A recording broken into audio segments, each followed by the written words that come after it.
Citoyennes et citoyens, la patrie est en danger.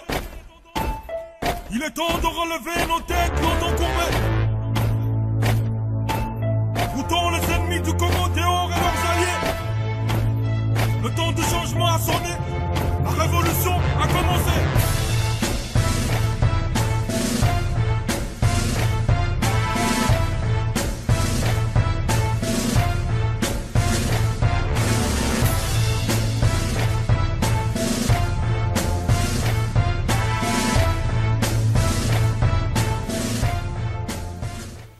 Mesdames, Mesdemoiselles, Messieurs, bonjour et bienvenue dans ce nouveau numéro de votre chronique d'actualité politique en République démocratique du Congo et surtout dans la diaspora congolaise. Voilà, encore une fois de plus, merci de nous recevoir chez vous. Et pour vous, on reste encore celui qu'on appelle les fils à papa. Il s'appelle JBK Musique, c'est un homme d'affaires. Il est aussi président du mouvement des Tshisekedi pour le changement MTC. Il est aussi membre du bureau politique Prenons-nous en charge. D'abord, M. JBK, bonjour. Bonjour Guilain. Excusez-moi, je vais être un peu brut. Est-ce Tokoki Kobengo toujours fils à papa? Parce que c'était très difficile pour nous zones interview. Le 1er février, on nous a annoncé la mort du président Etienne Tshisekedi. Vous avez refusé catégoriquement les interviews, les intervenants. Et même moi, c'était difficile pour vous avoir au téléphone.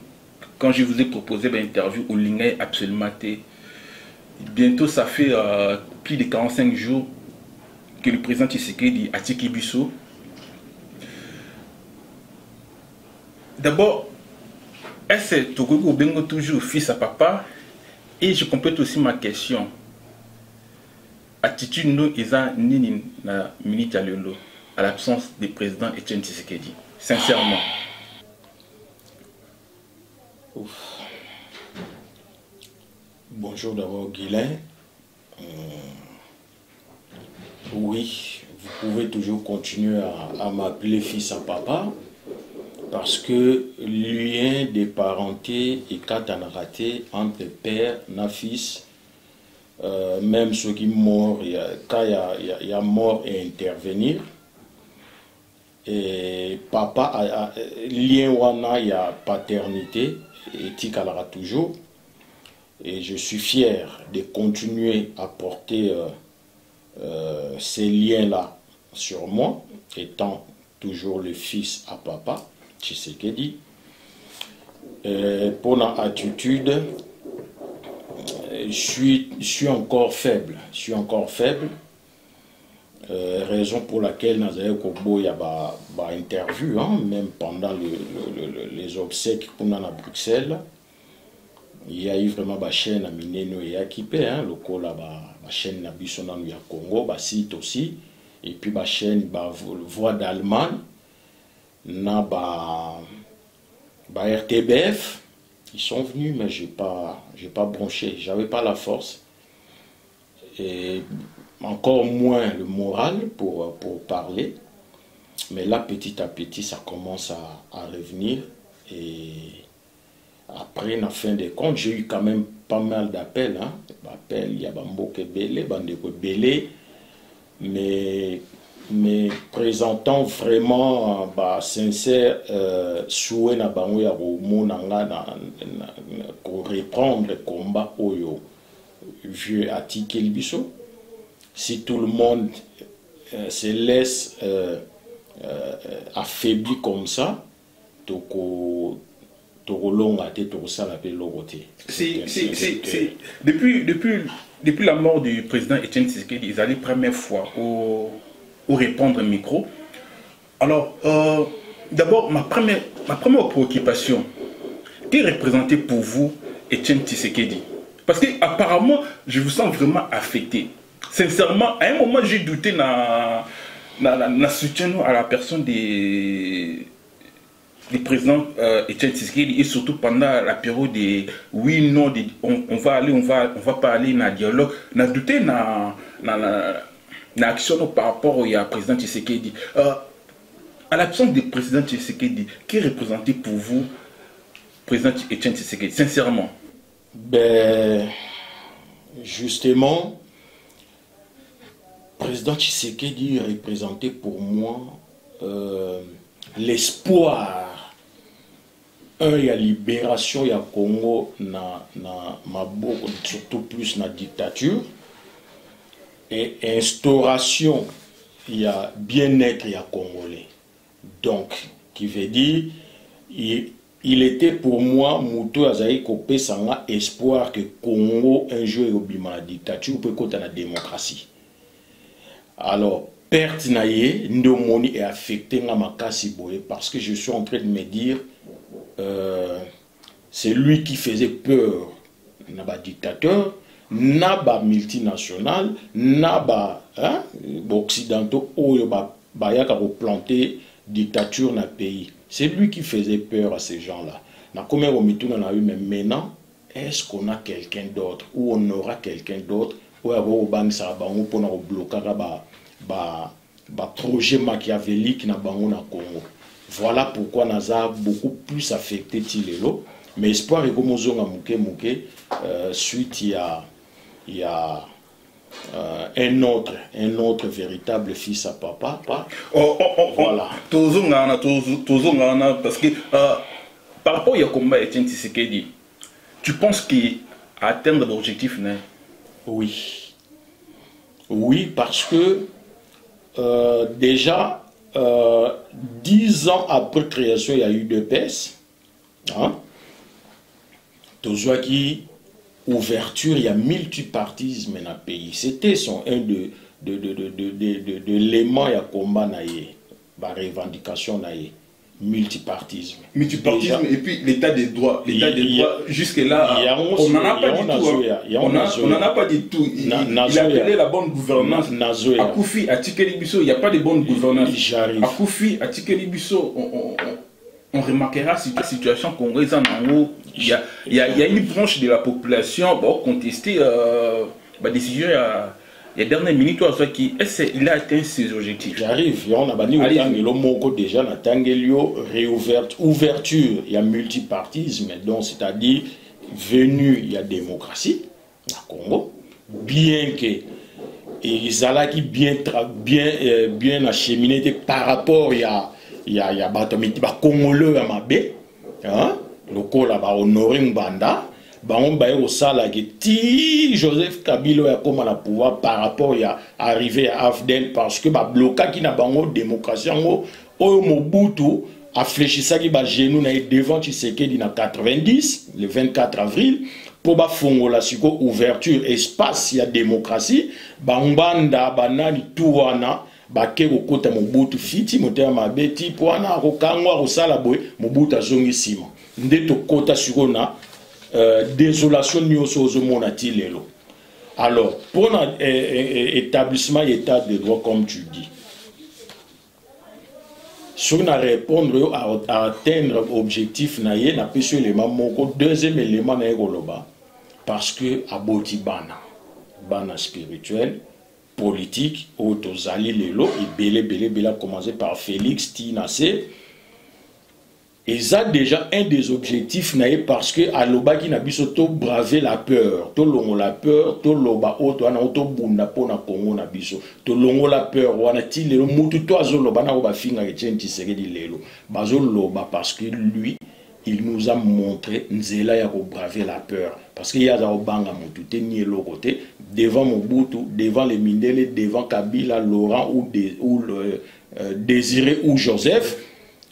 Il parlait et puis Bissot aux mais si le vieux le fait, Bissot est au salon et côté Bissot. Un de ses objectifs n'est en wana qu'on braver la peur. Nous sommes les arana quatre objectifs naïe. Mais maintenant, application maintenant, il y a et logo bazo benga lokola il y a état des droits. Ça ce n'est pas de sa faute ceux qui va congolais Bissot moko, tozaye kotena ki motema mabina égoïsme. Il y a que tout le monde a 100 € ou 100 $ dans mois pour aller sa bananaye. Les gens Marie Kassamba et consorts, bazo bloqué en haut pour bango de ba tu vas belé ba misusu ba ki melaka bango na saba makolo ba senga bango ba $1 ba $20. Ça ce n'est pas la faute d'Etienne Tshisekedi. Mais maintenant nous sommes là pour continuer son combat pour que réellement état de droit et s'installer dans Congo. Voilà, vous parlez des Yaban politiquement, il y a Etienne Tshisekedi, vous avez bien dit, hein, en commençant par Félix. Par là, ça m'a venu comme ça, une question. Monsieur Jibeka Mezuk, vous êtes l'un des initiateurs, il y a dynamique,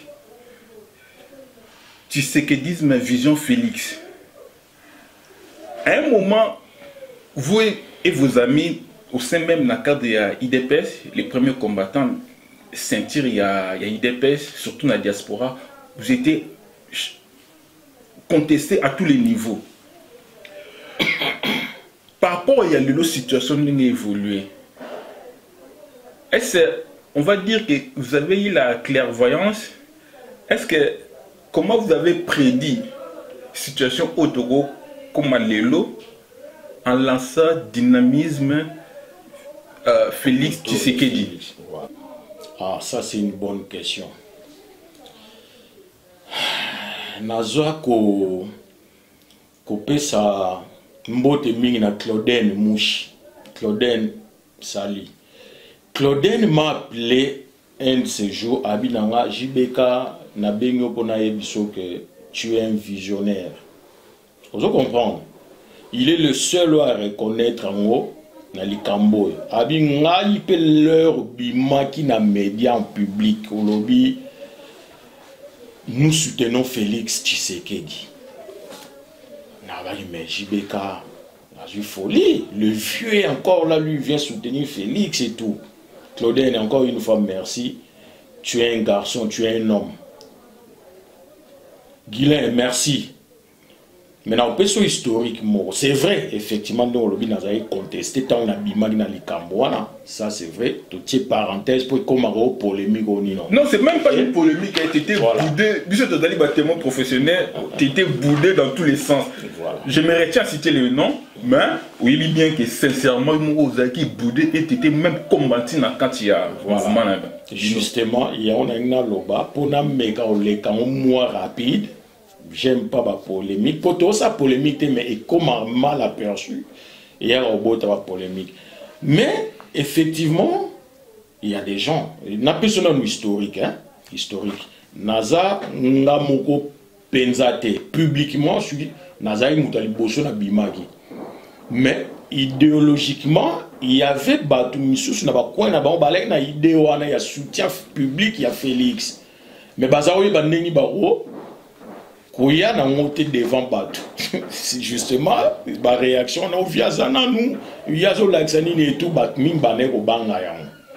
moi, en tant qu'homme, j'ai pris mon courage, j'ai lancé ça. Les lots fruits, et il faut taper raison, et il y a côté Ninezali. Parce que tout le monde a Félix, naturellement, na mort à vieux, bascule totale, direct. Parce qu'il y a un travail qui avait déjà commencé bien avant cela. Mais c'est le mois historique, si tu peux me le permettre. Pour nous, oui, voilà. En 2013, Félix, Bakei Kokuta occidentaux, communauté internationale, pour nous sur le dialogue, à l'époque, je crois que dynamique c'est Salamagi ou pas, mais il y a Vital Kamere, tout, opposant tout, Kendagi Pona, Makambuya, te dynamique Salamana, Kendagi Kokuta, la communauté internationale, Pona, Babandoucha, Makambuya, dialogue en place. Félix, na Vital Kamere, Batelemagi ensemble, Bakani, photo moko, photo année s'est balancé dans l'internet. Félix, ça doit bien insulter au Sakanate, oui, bien. On a vendu pourquoi on finit pas quand il faut une caméra? Mais pourquoi on finit par Martin Fayulu, ils étaient avec lui? Pourquoi on finit par Dion, tout le monde là? Ils étaient ensemble. On finit par pourquoi Félix? Je me suis dit, ah, étoile, il y a futur, il y a Congo, il y a Namaboko. C'est comme ça que nous marche. Nous marche toujours à contre-sens, il y a battu. Si on a une majorité, bozo y na mutu pour rien, mutu na ngana olinge. Na la bon tout l'entourage na ba oyebiso. Abi moi je vais soutenir Félix. Na beti liso na bande ko peme na nga ba bia bozala na bino ensemble et ils en impartent ngabité to kabola benai ensemble il y a normal, il y a amitié, il y a famille, il y a frère, na ensemble il y a politique sikoyo. Ah mais est-ce qu'il y a olinga ya lobara toujours tout ça, un leader n'a vu ce qui est le président Tshisekedi. Bon, moi bref, mais avant d'aborder, on a sondé bandeko. Bruno Boula, gouverneur Bruno Boula dans la Belgique. Tala dans la Belgique, tout ça la dynamique mon retour à Félix, tout banda soutenir publiquement. Vous n'avez et là mon boulot ngape na la naïder mais ça moi mon boulot pendant que le vieux est là, vous comprenez. Bah tu vas au monde abuso mystique. Et j'ai commencé à leur faire comprendre non, le rose à peine naïder on sait bien mais bah mon abuso mystique, voici les discours. Vieux à Coli, vieux Bovia Bondi, trop vieux Bovia, il nous a formés. Et comme on attend d'ailleurs, lui-même vient de nous dire prenez-vous en charge. Voilà le moment de nous prendre en charge. Et maintenant, qu'on se prend en charge en Ngolo, il faut tous un guide, tous un leader. Vous comprenez? Leader, on a la monnaie, on a le tshisekedisme, c'est Félix. Voici le discours. Bruno a s'adhéré dans le discours. Néobenga Lombakama, dans Londres. Pareil. Néobenga, comment il s'appelle? Yannick Pires, nous t'a dit Lazare à Toulouse. Pareil. Nabenga Gibatu. Voilà. Patrick Capella. D'accord. Et puis aussi pareil. Donc, vous avez moi Mingi. Tati Arnaud Mingi qui est avec moi. Et puis, Nabande Romsoyo Yebi, on a solo Laki. Mais si maintenant ne citons pas les noms, hein.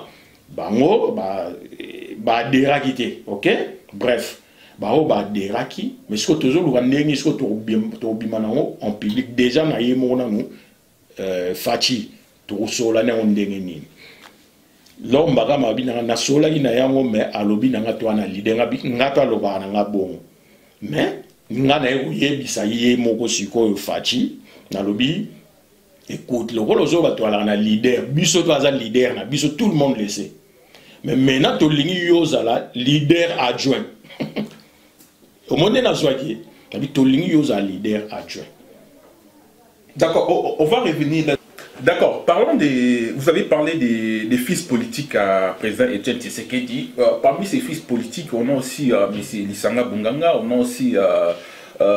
tiens, je parlais même des Roger Lumbala. L'un des soutiens farouches et inébranlables fait président Etienne Tshisekedi. Aujourd'hui, M. Roger Lumbala, par rapport, il y a situation où ils ont passé avec les rassemblements. M. Roger Lumbala, il récuse la candidature de M. Félix Tshisekedi dans la poste de Premier ministre. Le même M. Roger Lumbala, qui fait partie de la famille Etienne Tshisekedi en politique, il a même traité, il a eu des mots durs envers la personne de Félix Tshisekedi. J'ai dit mot pour mot, Roger Lumbala a dit ceci, M. Félix Tshisekedi, il est incapable, il est incompétent pour organiser la structure Moko Boye à la hauteur des rassemblements. Quelle est votre réaction? Ouais, en tout cas, Nalanda qui est en haut, maintenant il a conclu Mouké, pardon pour comprendre bien. Mouké a 30 secondes. Donc, on a ici les fatigues, Tolini à la leader, on a vu son adjoint.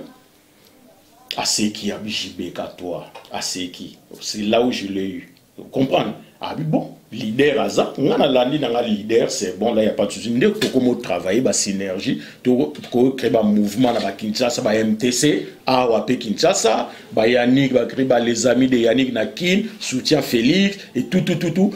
Dynamisme et kumbi même ba mouvement monsieur Zaina 4 IDPS ba Ligue des jeunes ba ceci cela ba force de progrès ba nini ba comme peut soutenir Félix ba sangani le toi na toza même na synergie moza na kin Guilin synergie wana et kamba mina ndeko Maître Sylvain Mutombo, il y a eu des UDPS en plus. Synergie wana, Kombo Nango Ezali, Simak bar UDPS. Donc, Ezali synergie, Ezali synergie des associations et mouvement de réflexion pour l'UDPS. Vous comprenez?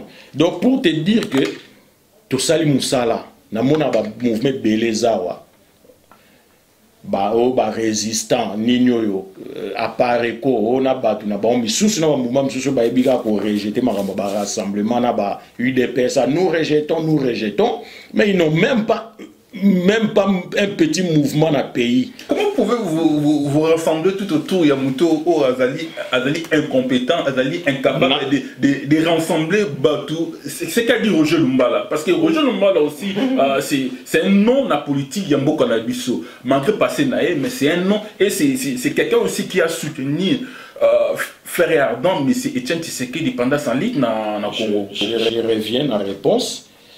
Tu sais, j'ai suivi Roger Lumbala. Bon, j'ai de la peine parce que Tozamba relation bien n'a pas Roger Lumbala. Je citerai en l'occurrence Bob Mampo qui est vraiment un des piliers à Roger Lumbala. Na pesi Mbota, zana Roger Lumbala même naki, na pesi Bob Mambote, bande komisus na cité noté parce que ils allaient un peu m'abbé cité comme ba tu na télé sur au pesi ba pesi accordé. Et puis, na marambo, ils ne pas si parce que quand je vais parler, mais ils auraient dû conseiller quand même Roger Lumbala de ne pas aller incendier comme ça, j'appelle ça l'incendie, d'aller incendier Félix Boy, na place publique. C'est pas beau, puis na chaîne, il y a pouvoir, Télé 50. Et pourtant, il y a une autre information, on avait des contacts. Les bandes, il y a médias, il y a nini, tout ça, il y a des contacts pour régler la situation entre Lumbala et Félix. Bob Makou sait de quoi je parle.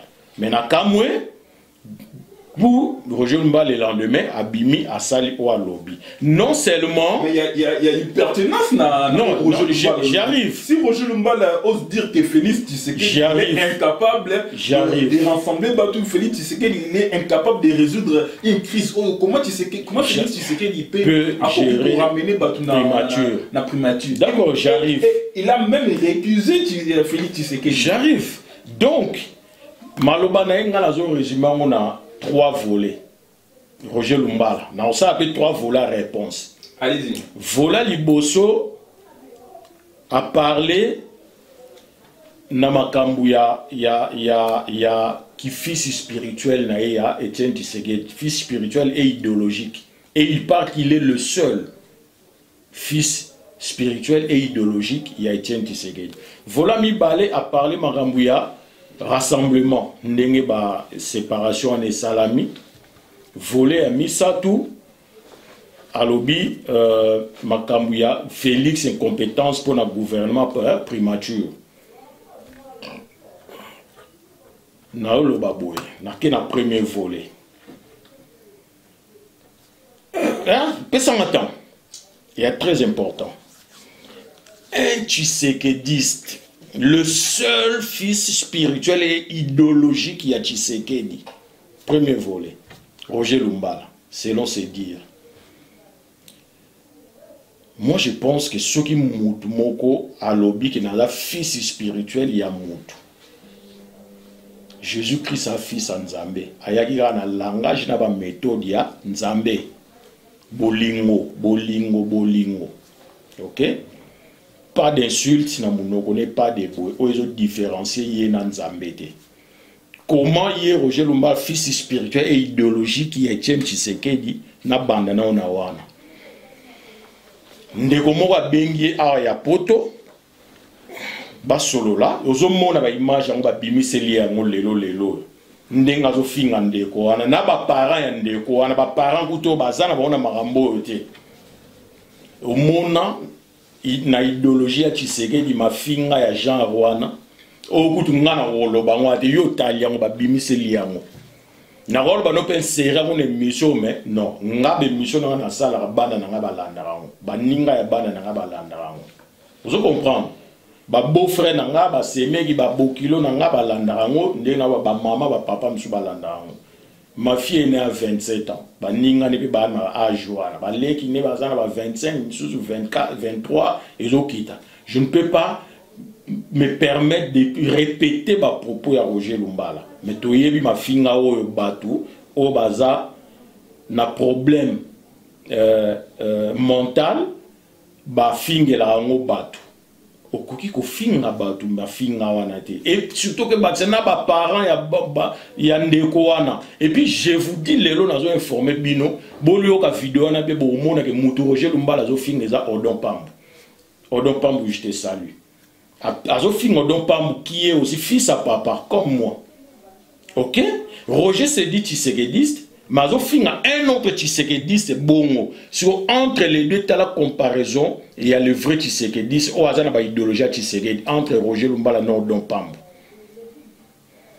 Il y a Azofing a ma salité, néona Odon Pambu a lobby l'autre. Ça c'est le tshisekediste. Tshisekedi azalaki na beaucoup ko fingende bolingi yoye bien to uti na mama dialogue pas dialogue a finga mi ata mo mona Tshisekedi asali vidéo à répondre pas. Au contraire le baki bolimbi ça ba finga nga parce que baza peka bana nga loko la bino. Ça c'est un Tshisekedi. Odon Pambu félicitations. Obimisa ki mutu vraiment et mon lelo vidéo na ko servir biso. Toyeba si réellement c'est un vrai fils à Tshisekedi comme il l'a dit. Non. Tshisekedi azana ba fruit wana te. Pour être son fils spirituel, il faut hériter aussi na ba fruit wana. Yami balé. Roger Lumbala s'est dit fils spirituel, il y a Etienne Tshisekedi, peut fils idéologique. Idéologie Tshisekedi des années dans combat. Philosophie Tshisekedi des années. Combat non violent. Lutte non armée. Ok? Installation, il y a démocratie, établissement, il y a état de droit. Mais, na bic, na papier, pas d'armes, pas de violence. Ok? Yebisa masiko. Mutu oyo, akei, kosi mamanduki, na RCD, na yewana ya parti, Congolais pour avoir pouvoir. Ça c'est la lutte de Tshisekedi. Ça c'est la philosophie de Tshisekedi. Non. C'est là où nous avons contesté que fils spirituel et idéologique na Tshisekedi. Tshisekedi n'a jamais touché les armes pour prendre le pouvoir. Bien que Belé Bazan en d'accord. Il faut aussi Mamandou qui poto là. Oui. Mais l'arme engendre l'arme. Prise de pouvoir par arme et quoi engendre sur prise de pouvoir par arme et l'autre qui serait d'abord ya kayangoana. N'en déplaise à ce que bazana biso idéologie mon côté, mais nazolo bande vérité à la sacrifice spirituel et idéologique ya Tshisekedi qui peut prétendre que le baza fils spirituel et idéologique ya Tshisekedi. Tolongwe ya RCD tant Simi Manduki toyena M23. D'ailleurs, Tshisekedi n'est pas n'importe qui est fils spirituel ou idéologique, Kagaboy. Talaye Mona Tshisekedi, tant M23 bandi ba revendication naie. Ba il a eu ce boule ba première déclaration nous sommes venus pour récupérer l'impérium pour le président Tshisekedi parce qu'il y a une longue élection. Tu te rappelles? Mais Tshisekedi n'a pas bronché dans ça. Voici l'homme de non-violence. Mais tant Roger Lumbala... Pardon, Guilain, s'il te plaît. À Kotina, tu sais que la Kotina a baratinage, il y a M23, pour baratiner, pour balingani, après ça va au poisson, tu sais que oui, j'accepte les M23 et tout. Ah! Population, Nassima, tu sais que Nassima M23. Mais tu sais qu'il dit, comme il y a lutte non armée, à brochanter, au Moni M23, bah tourner ma revendication, ma déclaration à Bango. Mais il est fils de Tshisekedi, est-ce qu'il a suivi papa idéologie, la philosophie papa non. Mba a plongé dans M23. A plongé dans M23. Fils spirituel et idéologique. Tout le moins M23. Avant même M23, John Chibango, non, ou John Chibango est mouké après M23 aussi. John Chibango, il y a yépi na kombo Tshisekedi. Ah, pour l'impérium Tshisekedi, bah vidéo ça, si je mens, bah kanganga, mais bah yébi que bah vidéo ça de tout ce que j'ai dit. John Chibango, ah, na pour soutenir l'impérium président Tshisekedi, toujours récupérer tout PC pour continuer. Tshisekedi n'a pas branché. Parce que l'idéologie n'a pas armée. Alors toi, tu me dis que tu as hérité l'idéologie à Tshisekedi. Tu es le défenseur, l'unique défenseur, il y a l'idéologie à Tshisekedi. Mais alors que tu as toujours dans courant de contre-sens, na makambo Tshisekedi, on a idéologie au Tshisekedi a planté. Ok, si tu rejoins John Chiba, on a maramba arme. Tshisekedi n'est pas dans les armes. Comme si nazali. Comment il y aura le seul enfant ou le seul fils idéologique et spirituel Tshisekedi, mais makambo na utolo ba nyoza contraire ya o Tshisekedi azalaki, contraire ya combat Tshisekedi azarobun. To longwe wana oye lisusu awa oké na Russie ceux qui n'a pas passeport falsifié, faux usage de faux. Au soyoga Tshisekedi na faux usage de faux. Bakanyo bakonso na prison. Tshisekedi da sa prison pour na likambu ya nini ya Tshisekedi da sa prison pour na likambu ya excusez-moi. Tshisekedi da sa prison pour na faux usage de faux et surtout il y a passeport. Et tant aux zomiawa au lobby na biso que na keyu na utaki Russie na auto somba bambala ngwe biso ezani. Tshisekedi ça que nous sommes bambala na Russie. Nalo bambala sur une ligne mais je crois que tout le monde a comprendre. Tshisekedi que nous sommes bambala na Russie. Et oui yo lobby na batouye, bomo na Tshisekedi na misapi veut pardon, il y a victoire, mais ngai na komi na musapi moko. Botu na ngai te musapi moko eza wapi po moko eza na gâchette. Hein, gâchette on batouye ba bi gâchette ya nini. Est-ce que tu sais dans un combat il y a gâchette avec nos pouvoirs na musavimo na gâchette? Ça tu te dis tu es le seul fils idéologique et spirituel de Tshisekedi. Non, dans tout ce que je viens de te citer là, tangela no lo nino ezo correspondre na combat ya Tshisekedi. Maintenant pour chuter na kanaye na premier volet, n'engna loba que soutien ndengo utso baza soutien farouche ya Tshisekedi mais ah on a Paris ah yo yebi on a benga fils na benga inani acolyte ya Ngbanda o yazala rasoyi komi komba Tshisekedi ah Tshisekedi on pas kufia total combat na bango soki résolution n'impact tu vois pour combat na bango il faut na ya ofinga Tshisekedi poni bon c'est vrai le roi Félix azawana ba retourner manduki na Félix mais torotika bango te tokendeka au moins si tu sois Félix to lobby to sala erreur na ka ya vieux le roi avec un charisme belle popularité à tabo fini to ba et olega ali koti ba mais ya Félix dès le début oye au tacle Félix to bimelio coup sur coup blague ya l'joude akoli to na Ngbanda si a soutenu Tshisekedi en 2011 non oui bit mais est-ce que cela a fait de lui automatiquement fils spirituel ya Tshisekedi? Non. Parce que tout le monde est 4 mois après l'élection, au film de Tshisekedi. Soutenir Tshisekedi ne veut pas dire être son fils spirituel et idéologique. Na mona kinga mope mutu ya Yelumba la moko a commis à moi si a commis, on peut tout reprocher de Lumbala, mais on doit reconnaître quand même son soutien à Etienne Tshisekedi. Oui, oui, il y a oui. On reconnaît son soutien.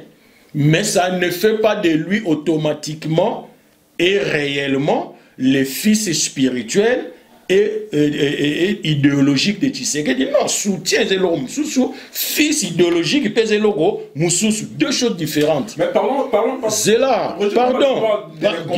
Nazo comme les gens n'ont volé Misatou, non comment? Moi je cours derrière le temps. En tout cas, Bandekoba Limbi, c'est très important. S'il te plaît, Guilain. Allez-y. N'a chuté dans le premier volet. Fils spirituel et idéologique.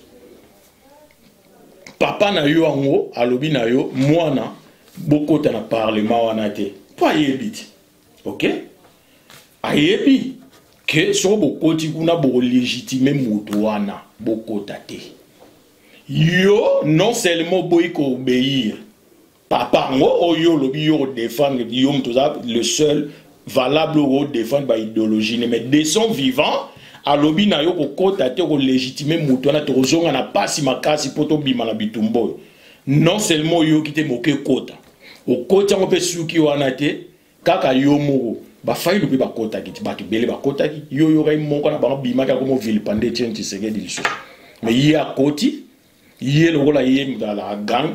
ala banine so sa ko sa la papa on ba vidéo yeti sekeda ke no peksa biso to kota na parlement ye nani ah na lero na za papa idéologique te a komi ye nani ba vidéo ezali ye nani papa ya botinga kutu na yoka kete na ke ndo yoka ndeti sekedi c'est la même personne yo zolo banangai le fils idéologique et spirituel. Hier, on a posé une question, on a dit, si on va répondre, et puis il ne va pas répondre.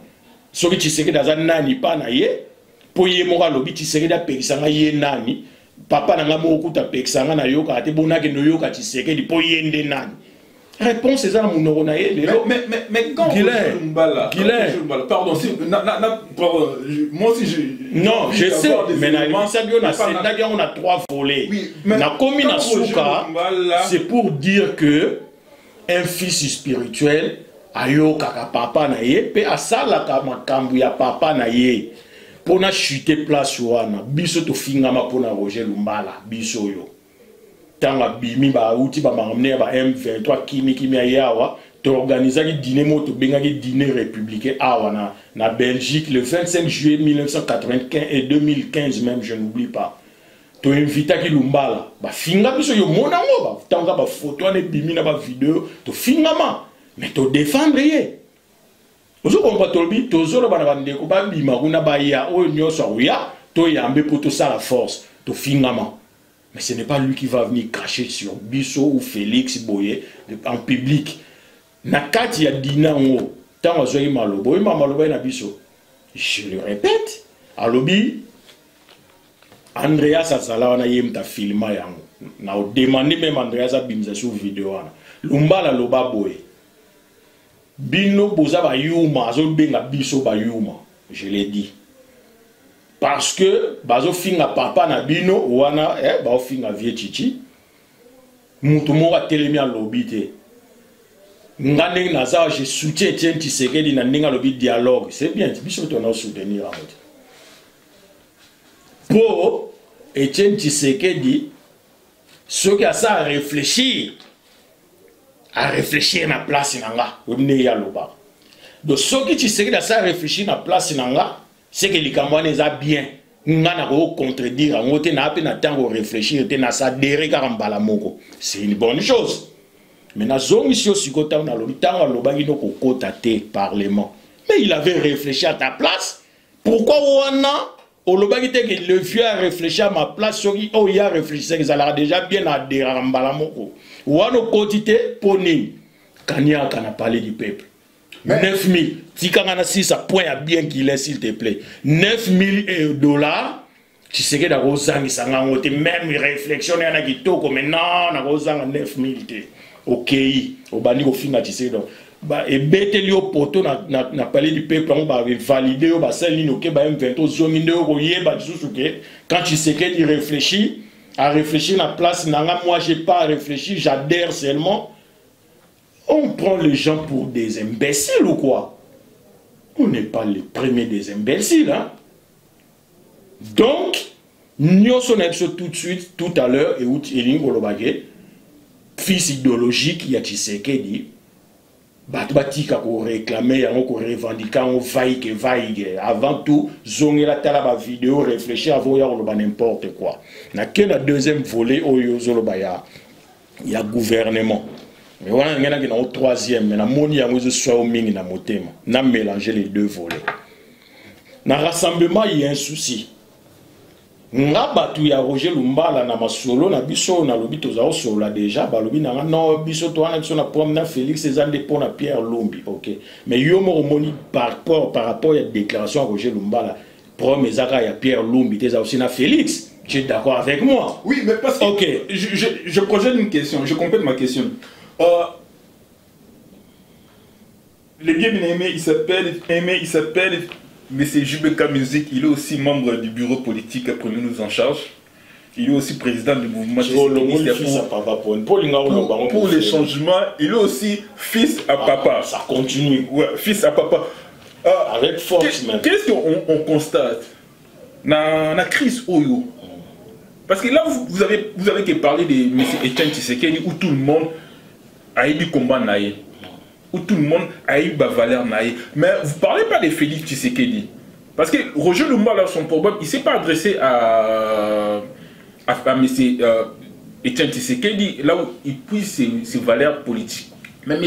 Roger Lumba, il dit, M. Félix Tshisekedi, il est incompétent. Mais Félix Tshisekedi, il n'arrive pas à rassembler, il n'arrive pas à avoir cette leadership, cette aura qui oh, Papa Nazalé, c'est ça les problèmes. Vous pensez que le charisme, aura, Etienne Tshisekedi, et Yakika du jour au lendemain? Quand je vous dis que ce vieux-là a fait plus de 40 ans de combat, pas la politique a sali plus de 50, mais na combat, na résistance, na lutte, il y a démocratie, plus de 40. Lui, il a commencé à combattre dans 4 institutions. Il y a un Mobutu au 78 na Maroc. Pour qui mise musique de façon au Bénin, ils ont des erreurs. N'enga tinde qui ambassadeur na Maroc na 78, ndesika qui serait plus fort en créant les carnets d'adresse. Bah yo ça Mobutu salaire azok ça ba créer ba carnet d'adresse azongisi na kin. Tant azong kin d'ailleurs au monde sikoyo concrétisation nango tant à lettre 13 parlementaire. Et voilà. Maintenant mutabani combat wana ya lutte wana ya résistance depuis avant 78. Est-ce qu'on peut parler de Félix? Vous pensez que... Est-ce que Félix, il est mais Félix, je t'ai dit, avant de se repérer plus longtemps, il y a un moment Félix Azana, charisme. En parlant de compétences, il veut nous parler de quelles compétences, pour quelle gestion au Félix a ça exercé le pouvoir, il y a pour y parler des compétences.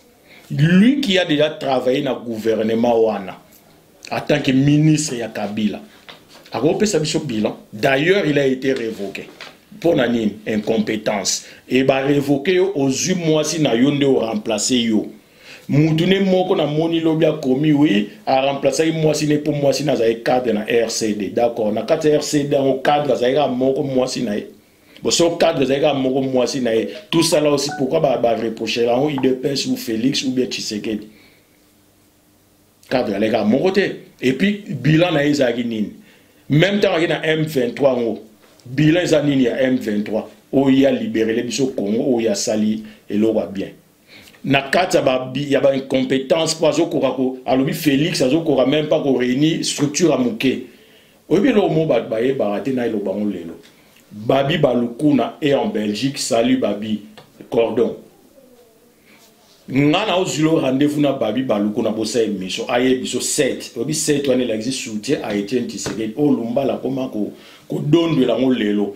Babi ou kovo ingila baye bisayo 7 wana. Et banan ndenge nini ti lelo commune ndenge nini. Lui il a su gérer 7. Si ba kabwana na Babi Balukuna na ba Kovo Ingila, non? O ba banda qui sait toi. Yé a koki ko gérer structure à monter. Yé a koki ko gérer structure à monter. Yé a koki ko gérer structure à monter. O ya mouké le rôle à 7.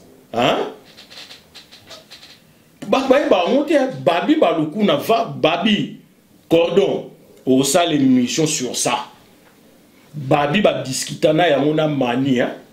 Moutou ya Roger Lumba la morobe pirier quoi. Un de ses piliers aussi n'a pas si manimbo. Ba discuta ya ngoli kambo. Il y a Gérard 7 à coca ko sangisa patuna 7 coûte déjà plus mouké que rassemblement pour rassembler mais ça plateforme il y a ça un regroupement un grand regroupement il y a ba plateforme. Mais moi, nous c'est que ça nous dérange beaucoup parce que vous savez dans la liste de M. Tshisekedi que son nom repose en paix, il y avait cet aspect, la lutte contre la corruption et contre les antivaleurs. Tout le monde, on sait bien que Moïse Katumbi, il a bâti sa fortune na corruption na Congo. Aujourd'hui, Félix Tshisekedi, il s'accrochait na Moïse Katumbi. Aujourd'hui, M. Bruno Tshibala, qui fut même l'ange gardien, il y a M. Etienne Tshisekedi. Bruno Tshibala, qui fut même le noyau, la source des Genval où il créa Rassemblement. Le lot na IDPS a commis... je manque même des mots pour vous dire comment aujourd'hui IDPS va traiter Bruno Tshibala. Parce qu'il a osé dire la vérité, il a défendre les valeurs où M. Etienne Tshisekedi défendait. Aujourd'hui, M. Bruno Tshibala a commis... je manque des mots par rapport à vous, comment traiter M. Bruno Tshibala. Et n'oubliez pas aussi, M. Bruno Tshibala, il a participé, il a vu naître IDPS. IDPS, ça veut dire quoi? Bon, au moins, on a Marambo, tous les volés, on a les bossés, il y a Félix, na Roger. Trop sautant au bout, et des bandits, on va limbi, c'est tous les amoulaïs, mais vraiment, Guilain a eu limbi sanga. Parce que trop sauté pour être Pierre Lumbi, pas ça, on a pas contesté. On va faire un zone, on a aussi ça, on a pardon, en 2-3 minutes. On va revenir sur le cas de Pierre Lumbi. Le banon, Bruno Tshibala. Bon, Bruno, ton son est le cas de Pierre Lumbi, s'il te plaît.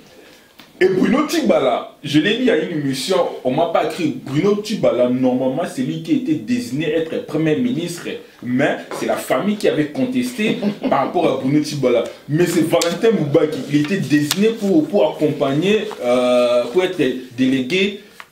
Il y a dialogue avec la SEMCO, mais il a été contesté par la famille et on a remplacé Valentin Moubaki par M. Félix Tshibala.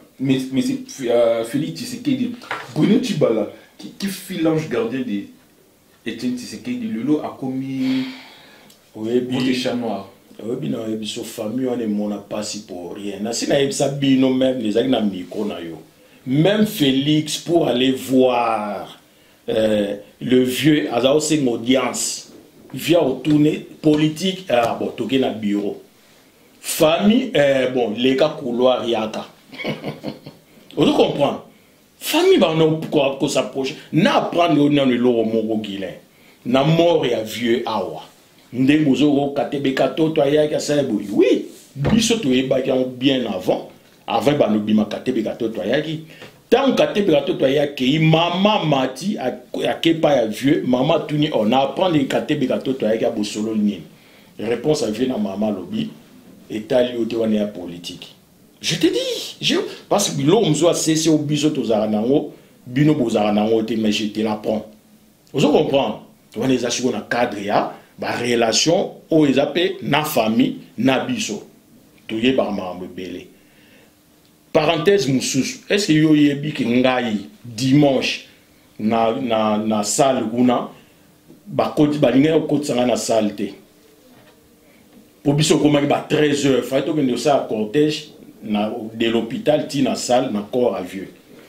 Jacques le qui a Félix a beni biso na Feli Kabala alobi boya le soit de bois na reta mixi to bimi to autres se diriger na salle buka tambango na salle ndeto aller na cortège to kati na salle tant to na salle ngala zwa di badge pour bazaroye ba déjà a OJB ka koti mais bande umsu ba Yannick bande umsu ba lek jana ba badge tant to komi bango ba koti ngai pour sécurité là ya usakanate pour porte za font avant na 16h biso le retrouver avant 16h ba stopper la porte. Même Fabien garde de corps il a vu à intervenir mbela boy pour jouer na mbilo ba changer pour ba changer l'équipe ba ba ba inga soute pour ba za vendredi na samedi ba si ba miyebelenga tant mbila boy Jacques na musika moni Jacques le ka Félix aye simbila ye oyo so botiki era awa so Félix aya coutier awa Félix ne sera pas content avec vous lui il faut quota. C'est comme ça qu'il mbila c'est pour vous dire bilo monsieur les banda ya public au bat baye baraté. Bref, Jacques, courage, on est ensemble. Donc Bruno, quand tu me parles des choses comme ça, famille, il y a pas na outil web show que botika famille on est vendre tranquille. Bakora même pas au pouce en paiement na vieux boyard le bani ma politique. Na où tu ça il répond maman et talio des politique. Bref. Bruno Tchibala, quand tu me dis que na IDPS bazo traité ma mais tu m'étonnes. Qui s'est maltraité? Na affaire oui modi.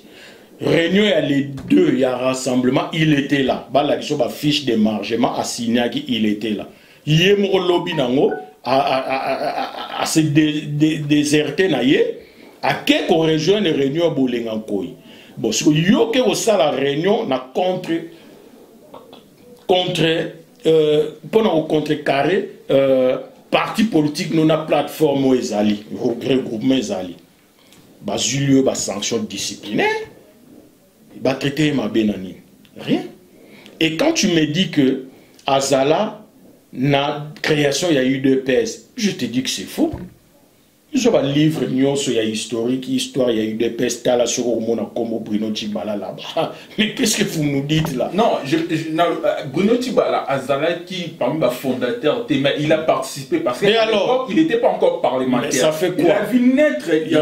Il y a un lot naouti kolobanayo boye. Lui-même il l'a dit, hein? Attends, lui-même il l'a dit. Mais Félix n'a pas vu naître IDPS. Félix là, il n'a pas vu naître IDPS. Christian, Jean-Claude, Jacques et tout consort, ils n'ont pas vu naître IDPS, mais ils ont vu naître IDPS. Ça fait d'eux les fondateurs de l'UDPS. Mais non, même il a vu tout le monde a vu naître IDPS. Dans notre historique, vieux Batina, Maroc, Banini, Tamazon, Kin, Basali lettres, il y a 13 parlementaires. On a vu. Tous les membres de l'UDPS et les membres fondateurs de l'UDPS, mais non. Mais pourquoi on Soki Bao Bazalaki moins que rien parce que non, on a traité moins que rien. Ah, bien sûr. Soki c'est là. Soki Ndemo Lobby a moni mais le roi parlementaire te yon batia a commoné na ba fondateur te c'est là ba ngai ba sala que tu sais que un docteur en droit. Ba ngai ba comment les 13 parlementaires et compagnie ont créé ou ont fondé un mouvement politique qui s'appelle l'UDPS. Mais bah, comment 13 parlementaires, bah, point barre. Mais tous autres traités, moindre été. Bah, sur la mesure disciplinaire, et s'il y a un monde, sur le bébé, sur le côté, on a un boling en koi. Nabiso koto, bah, on va plus agité que nous. Bazolo, Félix a un calme habituel. Roger Lumbala na zone on a émouqué. A lobby que mais ça va reconnaître que le groupe à Félix pour remettre une lettre haute série d'articles pour battre une tika pas Joseph Kabila. Lumbala lobby mais non, à leur place je me poserai même des questions pour na loba qui d'ailleurs boy écoute biso ya on ba zone c'est biso lettre on a mais ngana tout na Roger Lumbala na ba Félix obake ba yambi bango Monseigneur Outembi, qui est le vice-président Yasenko, ou Yazakou de président, na dialogue, na secrétaire général na bango, Monseigneur Chole, na deuxième secrétaire général na Bosani Kombo na ye, balag au moins 4, Bayambi ba Félix. Et aussi, na RFI na pokwa nango, Monseigneur Outembi a sali quelle déclaration? Il a dit, nous avons constaté l'unanimité et large consensus, il a parlé. Large consensus, voilà, autour de Félix Tshisekedi. Et pour le seul interlocuteur autour sur la naïe. Pour Roger Lumbala, ça ne lui dit rien que Ibangwanande. Bon, Bango l'air baké. Bayambi Bango Banani. Président Koudou Yasenko, Bayete, Batindeli Bango, bon, yo secrétaire général Chole Yamba Bango, par respect pour ce toi, prêtre, tous les pasteur, donc au bout de Yamba Moutite, yo Kende Yamba Karabango. Mais tant Bayambi Bango Yebisi Bangonine, soyez responsables et respectueux. Est-ce que Malobana Balobagi on a Félix? Lui, il ne peut pas. Tala, quand on pense qu'on est plus intelligent que les autres, c'est là où on se fait avoir. Voilà, non, je comprends que vous allez a beaucoup de regrets par rapport à Bruno Tchibala et comment Bandebono monsieur. Si, non, il a vraiment fait un mauvais, une mauvaise lecture. Il y a ma cambo. Bakena côté au Baosu Kananzela et puis Bazongi nan Bazonga, les Bazonga ils sont déjà trop tard.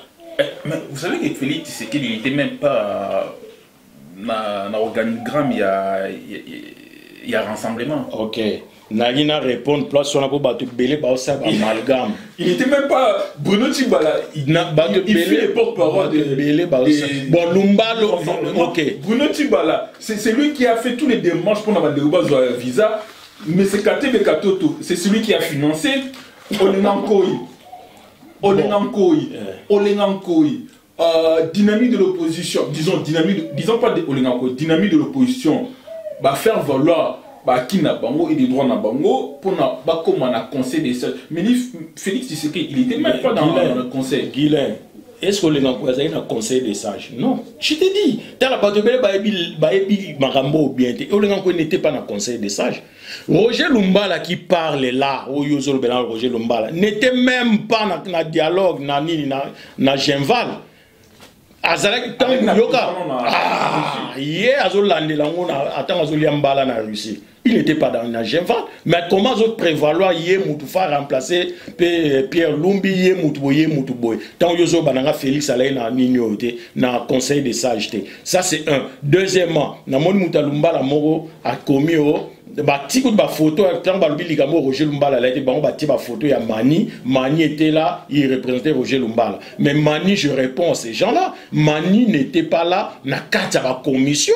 Non, ba yet sa commission ni Mani azalaki kuna. Mani était là net diaspora nyonso ba kendaki kuna. Il y a eu les Babi Baluguna les cordons, il y a eu les Jano Kabouya, il y a eu les Damien Twambi, ba la belé.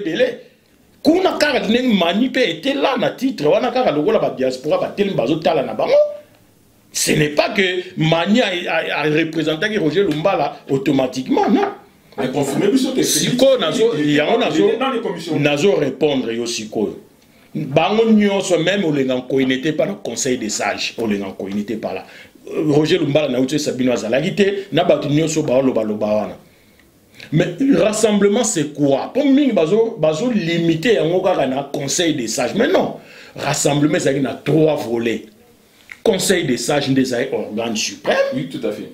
Coordination ndeo ezaki ba fayulu na bolenga ko. Conseil des sages ezaki ba vieux Mwando Ntimba, ba vieux Tshisekedi na ba misusu balaki 9. Okiti na se coordination bolenga ko consort et après la branche musu ya ba membre simple net ba biso na cadre la PNC toza ba membre ya rassemblement par coalition ya ba allié ya Etienne Tshisekedi et Kambamina lisanga bonganga.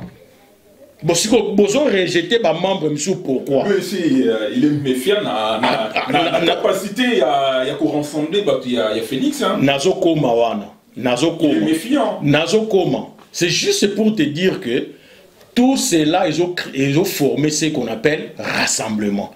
Et ceux qui ont comme na Cameroun, il y a restructuration, ou il y a élection, il y a ni. Tout membre a le droit de poser sa candidature.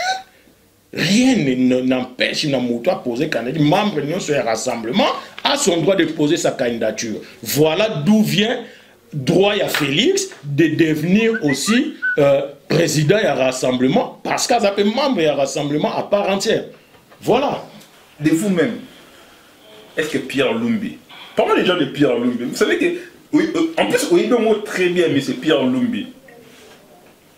C'est celui qui a mis le président Etienne Tshisekedi dans la prison à ciel ouvert, dans la résidence surveillée. Mais c'est Pierre Lumbi, c'est lui qui a organisé Trucherie en 2011. Mais c'est Pierre Lumbi. Ceux qui éjectent Minonga dans la prison, c'est grâce à Pierre Lumbi. Malheureusement. Mais c'est Pierre Lumbi. Il fait 11 ans. Mais c'est Pierre Lumbi. Mais c'est Pierre Lumbi. Il est Mwanda Yakabila. Vous pensez que M. Pierre Lumbi, à quoi il m'a pour remplacer M. Etienne Tshisekedi et être aussi le chef, la tête de file de l'opposition? Ok. Tout à l'heure, Tshisekedi n'est pas n'importe qui au bas remplacera. Bon, il a déjà compliqué. Talagout même, il est mort, mais il fait toujours peur. Même Tshisekedi est mort, mais il fait toujours peur. Vous comprenez? Tshisekedi est mort, mais quand il est tranquille monté. Bah, tout le monde mystique. Na isa bino yo na isa na mikono ge. Viana mukishi. Vous comprenez? Mort, mais il peut susciter un problème. Bref.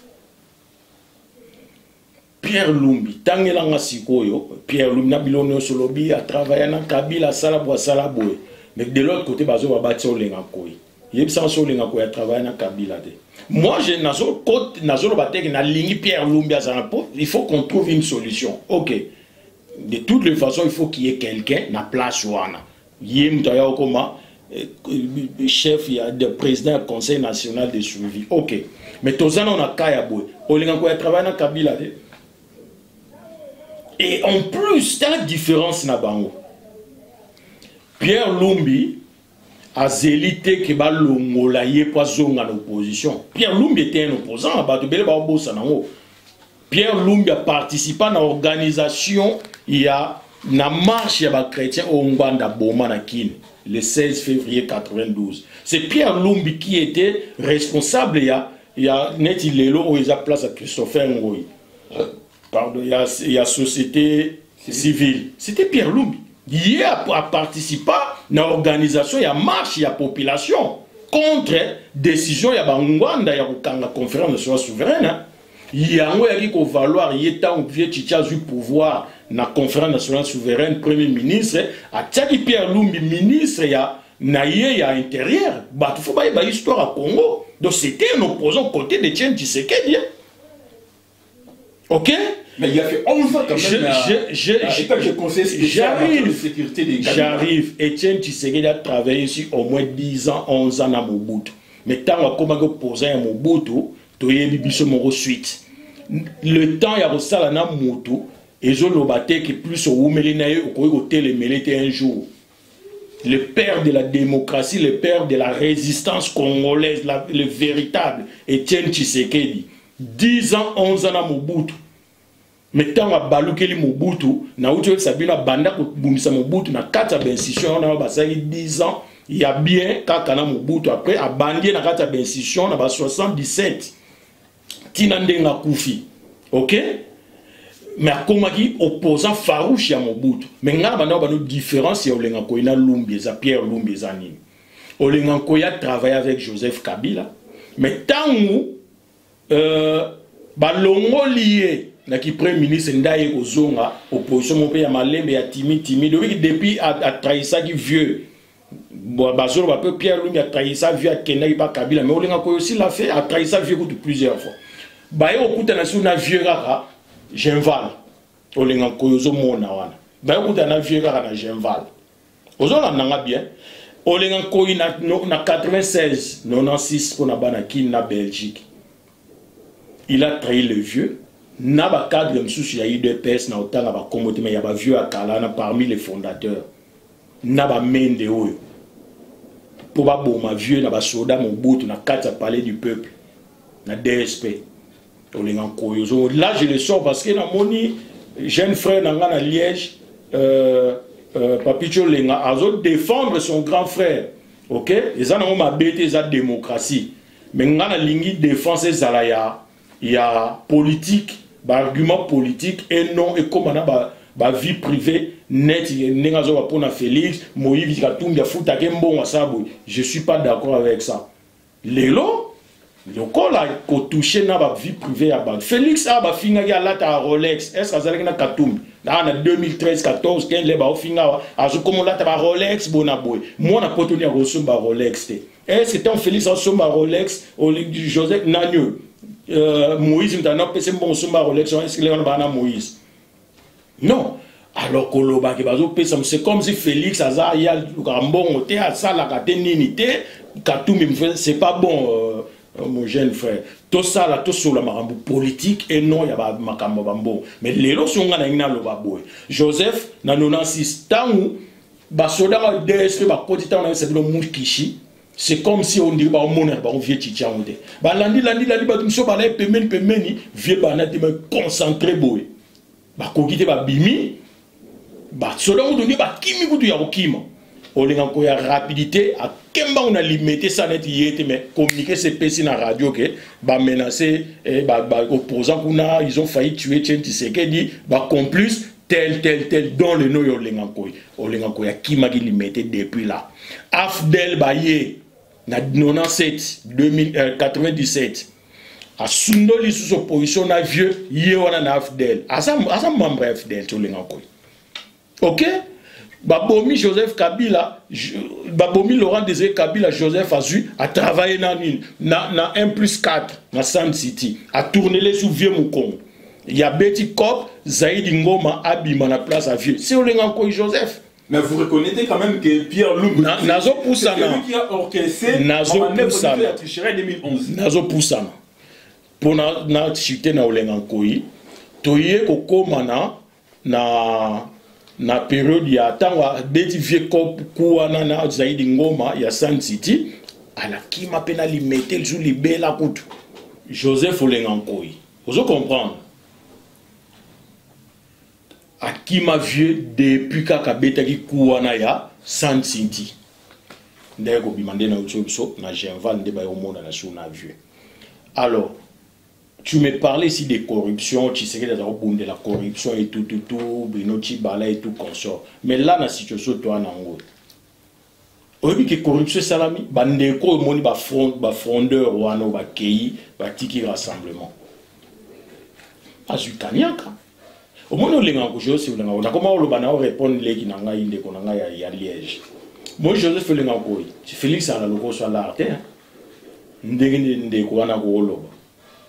Mais Joseph Olengakoy, na politique, il y avait des choses au Bogol, tant que vous ensemble, vous ne pouvez pas dire des choses pour permettre éclatement à groupe T. Banan de Romo a na poto, ya muasi, mais na rolobana mboka zalarate. Ndekoana a kendakin. Ba vandiga na lupango pa Olengakoy, atala boye batumo ba koti, ba lobina batutu ba bougete. Moi na moisi na uta poto awa. Il y a une mentalité na biso bato a poto na kati ki ya bino beaucoup na le panga bato ba bouger te na sens ni ah bato ba lai peme c'est non que bato Raïs Kabila ah bon avant ni beniet malgré ça c'est pela non ga tango na ndenge pe biso bato a poto to c'est pela na Kabila ngote mais ça lui sous colère mazana choité avant ata le car pene koti na sima talata le kiti nani na kati Joseph Kabila. OK, t'arrives à solo na Joseph Olengakoy titi ah bou talata les mati mais hier Joseph a quitté à kenanga muna pour enveloppe mo ebimeli ebo Joseph Olengakoy joie à danger la fille là est en train de le dire na poko na mema bango tout na ville donc ça bango ba la à sepeli ah mon konzaye na zumbo ba Joseph Olengakoy. Mais vous acceptez quand même Pierre Lumbi. C'est celui qui a orchestré Chéri en 2009. On conteste Pierre Lumbi pour ne pas passer ne au lobby. N'a tout temps il y a bao wana pe ba keinyo so wanati. Qui est digne de remplacer Etienne Tshisekedi? Bango ou Pierre Lumbi? Pour nangai, il y a rien à répondre yo. Mutute. Bon, en dehors du rassemblement de l'opposition entre Pierre Lumbi et Olengakoy, vous préférez même? Lui a travaillé pour Kabila, l'autre a travaillé pour Kabila. Alors, si vous avez critères, pourquoi pas faire schéma Oyo Kyungwa Salaki? Après, comme il dépense, ça les trop gourmand. Mais ceux qui ont besoin de pour Salana Kabila, mais vous aussi, vous ne les méritez pas. Dans ces cas-là, vous payez ça mon anani. Comment il s'appelle? Félix de si tu pointes les m'a ramené à primature. Et belé pe ba ono a tiki papa ne kuna yake la primature, mais Azan a besoin obligatoirement il y a cause à la premier ministre. On a pourquoi? Parce que peuple a lingi bongo, so ba tembe ba sala sondage. Peuple a lingi yami balé. Yé face à la wana pour corps à papa nango bango balo bisundoli ezala ville pandete na Kinshasa.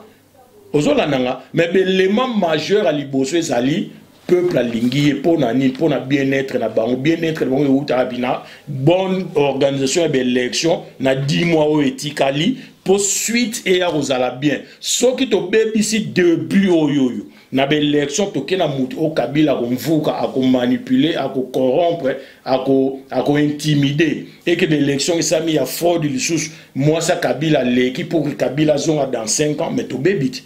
Voilà pourquoi Félix Fazalawana pour bouger. Alors, on a dit Félix Fazalawana, mais quand tu reviens que Félix Fazalawana, qu'est-ce que Roger Lumbala dit? Il dit Félix il est incompétent. Félix n'a récent voyage en Afrique d'ici, qu'est-ce qu'il a dit? En 10 mois, on ne peut rien faire na poste. Même si tu es au Premier ministre, oui, effectivement, on ne peut rien faire. Mais il y a un azolo banayo. D'ailleurs, Félix laissé, on oublie moi l'oubli pour nous avoir pouvoir, on a pour nous président nini, comment se fait, premier ministre ou président nini. Bah tu bele baye baraté que zala na ba bilo bele ba se pose. Faut ça une étude de faisabilité. OK? Payer ça ba contrat na banani. Est-ce que contrat on zala honorer to zana projet ya zala sou na ba contrat na banani, PIB a payer za nini. Tout ça là, bilo qu'on a tout est comptable. Maintenant, ça dépend aussi sur quoi il y a mission où il suit. Ça n'y signe son hôtel les possibilités. Mais Félix a une mission il a organiser belle élection. OK? Na quatre mission organiser belle élection. Est-ce que faisabilité il y a cause à la nambon organiser zali organiser belle élection zali atali oui les partenaires nous ont ils se sont engagés à soutenir Bisso dans l'élection, donc je peux le faire. Na rozambon a partenaire, on a organisé l'élection. Donc pour l'instant, il est encore temps de faire l'élection. Maintenant, problème de na zongi koloba, bazong sa base landa okungwa loba ki. Soki ba loboyi ba to basana Kabila, olenga koyipa sala na Kabila. Pierre Lumbia Sana Kabila, vieux Gabriel Kungwa Lobini. Vous pouvez s'en sur Félix. Mais le coup la Félix a Rosala, jamais Yemoko, Premier ministre, Yemoko, président du Conseil national de suivi. Mais nous avons deux personnes qui nous restent. On a l'UDPS, au Basalana Kabila, comme Valentin Moubake ou Yemo Jean-Marc Kabound. Mais Barolingango, mais maintenant on va faire quoi? Yoga siko Bruno Tibala Yosa Loba, on a na loba. Sora Kena na UDPST. Mais celui solide les loba boye, si il est proposé n'a pas Kabound na Jean-Marc. Mais Yemoko assaut babenga auto-exclusion. Balobi ke yena na Bruno Tibala bio na statut UDPS auto-exclusion zate. OK. Mais tant Bruno Mavunga Longwa qui a lui aussi auto-exclusion à Bruno Mavung. N'est-ce pas le même Bruno Tibala? Tu vois comment ces gens-là sont? Bruno Mavung, il s'est auto-exclu. Bruno Tibala l'avait dit ça à Bruno Mavung. Maintenant, comme il tourne, il y a auto-exclusion, il a raté dans le statut. Maintenant, tour à Mavung, voilà l'imbécilité politique Yambo Cannabis au Yango. Voilà, parlons de la... Et puis Guilain Ponassil sa place ouais. Non mais vas-y si ça. Ndengo lobi moi biloko nyonso ezoleko eza na ora de tolobi elle n'a peur pour na Félix. Peur na bato pouvoir la preuve en est 3 mois ya dialogue yango bazo boya kutu komba Félix yango mona candidature ya primature alors que accord clair, le Premier ministre est présenté par l'opposition bar rassemblement et nommé par le président de la République. Balobi, Diokana a expliqué, on a pardon. Balobi, le candidat Premier ministre, même quand tu as mort comme le candidat, c'est ça différent. Le candidat Premier ministre, le Premier ministre est différent. Le candidat Premier ministre, c'est des alliés bozo proposé. Bozo la nanga bien, bozo candidat moko bo proposé. En face, donc Kabila peut refuser pour sa candidature.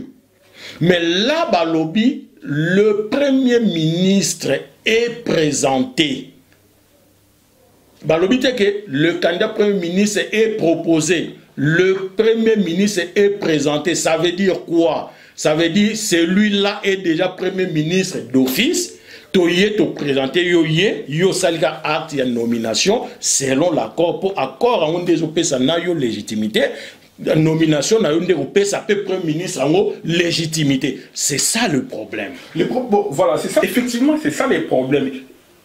Entre-temps, Roger Lumbala il récuse la candidature à Félix Tshisekedi na poste de Premier ministre.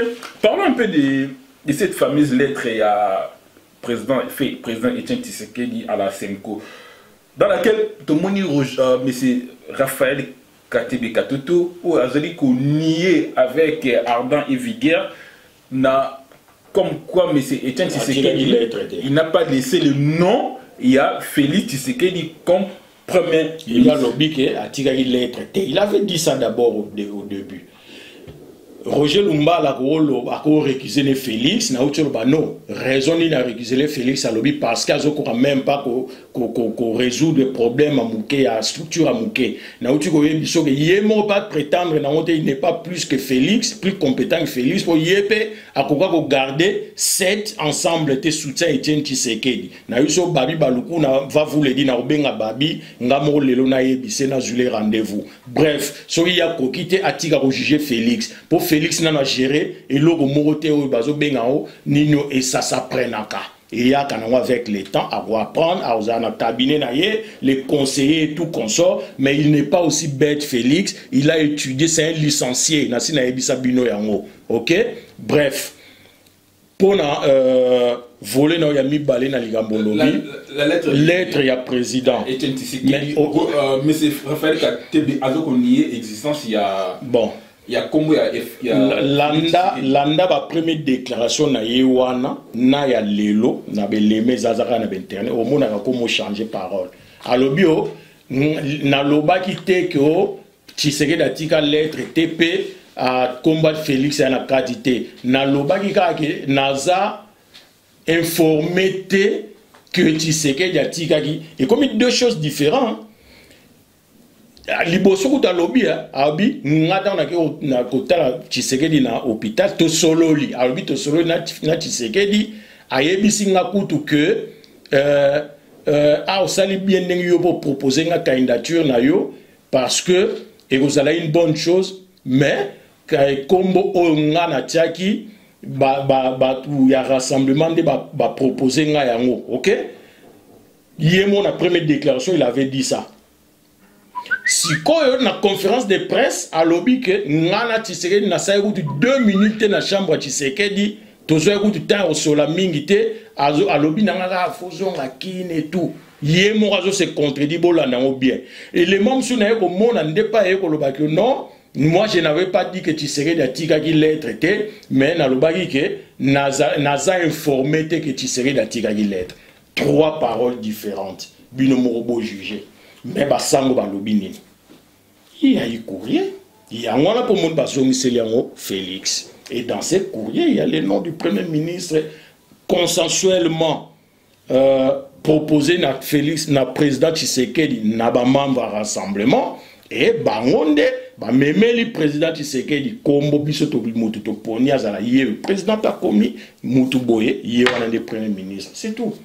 Et puis pour le rassemblement, il y a un seul rassemblement. Un. Au Bissotozali, Moukonzina Bisso Félix. Oui, pourquoi? Dans mon ami Roger Lumba a lobby que 11 membres y a rassemblement où il y a Bangom tout signé qui n'a rassemblement Bazana 8 Bazana Bissau. C'est n'importe quoi. Rassemblement, ça mouvement, il y a une individualité. Rassemblement, ça mouvement, il y a. Et ça lit un regroupement, il y a une plateforme, même pas il y a un parti politique, mais il y a une plateforme. Et ça représente un président, un leader, le cas hier, Roger Lumba a fait partie, allié à Etienne Tshisekedi, coalition à allié à Etienne Tshisekedi, au Bisso, tout ça, la PNC. Président à Bisso, Jean-Pierre Lissanga Bonganga. Il y a un président de la coalition. Na okuna MPP Diomindonga na oe mutu dynamique qui peut bazala qui na ba signali. OK? Bon, na biso pas na biso, ozana IDPS qui avait signé, ozana G7 qui avait signé na Genval qui est aussi avec nous, ozana G14 o ba kendaki na bango bazongeli biso. L'Isanga Bonga coalition Etienne Tshisekedi, au mouvement naïe est censé être Lumba, le mouvement N7 est censé être dans la coalition Etienne Tshisekedi. Il y a un président Nabiso L'Isanga Bonga. Azana Biso, il y a Zawa Pisiko. Mais attends. Dans le conseil de l'enseignement, il y a eu 13 personnes. Non. 13 grands noms. Bazalara 9. Bazalara 9. Bazalara 9. Il y a eu Mondo Simbo qui est mort, il y a Félix, mais c'est Etienne Tshisekedi qui est mort. Oui. Bah, tu connais combien?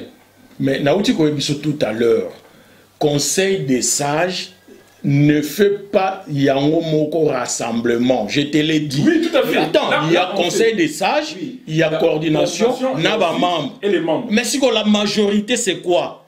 Voilà, c'est pas ça notre sujet du jour. Parce que M. Jubeka, fils à papa, sincèrement, là je vous pose la question en tant que fils à papa, sincèrement, je veux que tu. Ce que tu as là, la mort du président Etienne Tshisekedi, selon you, fils à papa, est-ce que mort du président Etienne Tshisekedi est un mort naturel? En tout cas, selon moi, non. Selon moi, non, parce que le vieux était parti en bon état, à Kenya au la contrôle. Du jour au lendemain, rechute, Toyo Wadakufi, non, ce n'est pas naturel. Je ne crois pas à ça, pas du tout. Sa mort n'est pas naturelle. Bon, je te demande pas de ça là quand même, moi jugement ou bien ou peut-être quelqu'un des doigts, mais quand même il y a quand même des substitutions dans Moutou ou à cause de la derrière le Congo quand même. Mais Toyebi, c'est le pouvoir. C'est le pouvoir parce que tant que ça toi ça bateau à l'état là. Oh tu sais que derrière Gambon ça là bon monika aller à Koufinde basepeli. Muto allié na bino facile tarabino tâche. Ya bon ba lobby ala lisimbo kande ba loba la lisaki pongia ba bébé bonaboy. Muto bon wa facile tarabino ala lisala bino peuple à Koufi. Bo sepeli. Et puis, et ce moment, bazo négligent, na RTNC, balobela, on tenait papa, on m'a confié 3 jours à Day National, na Côte d'Ivoire, et bien, en Côte d'Ivoire, 3 jours à Day National et tout. Moutoulwa, papa, on va dire, 100 fois plus que papa, Wemba. Tu vois ça? Mais Moutoulwa, na bozaro, baza, alia gambon. Ozo mona marambango.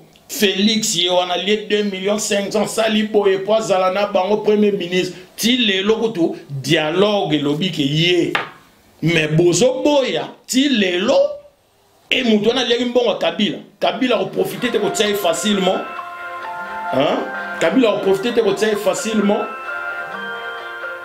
Ozo comprendre. Dernière question parce que on a vraiment débordé. Dernière question. Dernière question, M. Jubeka. Aujourd'hui, la Parico a aussi rallié côté Nabino. La Parico révèle que M. Kate Bekato donna la majorité présidentielle, pour s'organiser à leur manière pour que, à l'arrivée du corps du président Etienne Tshisekedi, que la population va réagir mabé.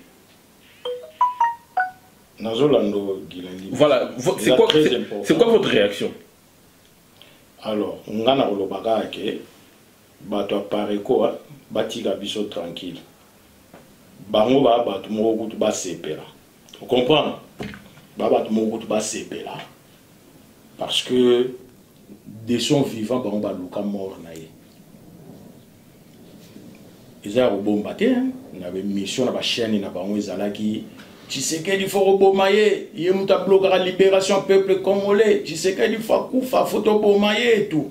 Na be mission na bango ezali na ba radio bendele na ba nini na bango parce que ça kufi ba sepelati si ba révéler bisoni tant que vivant bo lingé tant kufi ni bo protéger cadavre wana mais non le roi boyina qui vivant na ye bo continuer na oti botika ba bamba na bango cadavre ne mabanga pour beta maboko biso tous on a besoin de révélation na de akolita mbanda oyo azalaka na Paris on a lobano tout le temps sur amoni sur combat Tshisekedi c'est bana obimiser sur alingolo ba combat Tshisekedi na ba caméra boza omona mutoki minene bimiye na mutu lowa pe tozo kolaka mabandi pe zo bima lokola pe tozo kolaka mabandi zo bima tala mitoki minene na libandi misisa minene bimine longi kaka pona kofinga Tshisekedi abetani maboko bongo ba protéger les biso cadavre Tshisekedi pona ni non to boy na biso révélation voilà oui bien lo moko et lo moyelinga Félix alobaka na biso tu sais boba no koma na mutema munene ya ko accepter ka insulte, tu vois, tout. Parce que quand tu es devant, c'est-à-dire quand tu es un leader, tu auras toujours des ennemis, même dans ton propre camp. Quand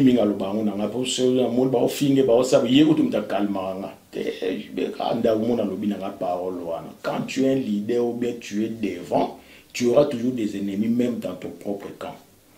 Donc, c'était nos ennemis. C'était nos ennemis. Voilà, merci beaucoup. Je rappelle, c'était M. JBK Musique, qu'on appelle fils à papa, homme d'affaires, président du mouvement Tshisekedi, c'est pour le changement MTC. Vous êtes aussi membre du bureau politique près de l'achat. Merci beaucoup. Nandenge, au pays de l'exclusivité, il y a intervenir après le décès, il y a président Etienne Tshisekedi. C'était vraiment avec beaucoup de difficultés, mais bon, voilà, merci. En tout cas, merci beaucoup. Il y a tellement beaucoup à dire, faute de temps. J'espère qu'à la prochaine photo, on va se soutenir. Merci Guylaine, de Naweb Sarah Bandeko.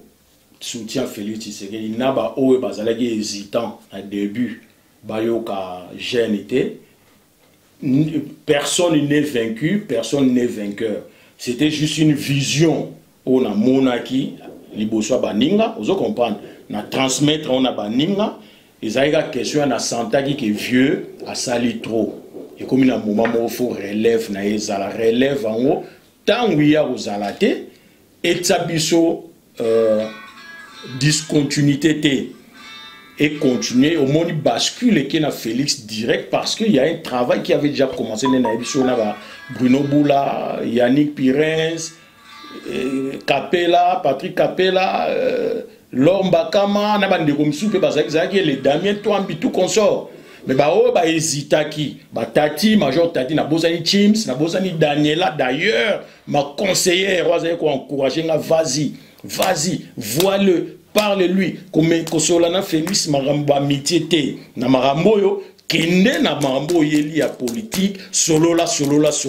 Merci Daniela, tu m'avais beaucoup vraiment soutenu dans ça. Amiral Chims aussi, Major Tati, Bandekotou, MTC Mobimba, la Pesibino Mbote, Oyakin, il y a Autriche, il y a partout, na Pesibino Mbote Mingi, il y a États-Unis, il y a Canada, MTC ça partout, hein. Il y a Allemagne, Lelo, ici, Mamina Juif Noir, Roger Louma, na Pesibino Mbote, merci l'intégration de MTC. En tout cas, MTC, il y a partout, Mokilmomba, il y a Bruxelles, Anvers, Liège, Suède, vraiment MTC ça partout, na Pesibino Bambote Belé. En tout cas, tout continuer de lutte. Et maman aimé Loaji, merci na ba mobilisation na Kinshasa, Roli Mwamba, Junior Kitenge, Gino Pembele, na bandeko tout bana tout ya MTC, ya bino ya ngoyo. Victoire. Voilà, merci beaucoup. À vous, chers internautes, mesdames, mesdemoiselles, messieurs, merci. On s'est dit à très bientôt. Vive la politique, vive les débats et vive la République démocratique du Congo. Merci, au revoir. Au revoir.